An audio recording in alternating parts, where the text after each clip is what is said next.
ওই কাইরে এ মুইয়ে মুইয়ে মানে মুই খাই।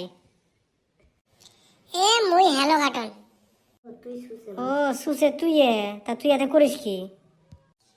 এ বাজারত গেছিলাম রে, আইফোন কিনে আনলাম। ওই জন্য এতে খাড়ায় খাড়ায় ফটো উঠতে লাগছি। বা আইফোন কিনলি? হ কিনছ, তুই কি দেখছিলি কোনোদিন জীবনত? হয়েছে, এলা ঠান্ডার দিন, না আইফোনের কাম আছে না কম্বলের কাম আছে। এলা বউ লাগবো, মোর বউ আছে, তোর আছে? দেখ দেখ বেশি হল কিন্তু, পার্সোনাল যাবি না। হব হব, বাদ দে, একটা কাম করতো। কি কাম কত? মক 50 টাকা ধারে দে তো। 40 টাকা? কি করবি 30 টাকা? 20 টাকা দিলে না হবো? এই নে ধর 10 টাকা, 5 টাকা খাবি আর 5 টাকা ঘুরিয়ে আনি দিবি। থাক না লাগে, তোর বসে তুই রাহা, মুই বাদ যাম।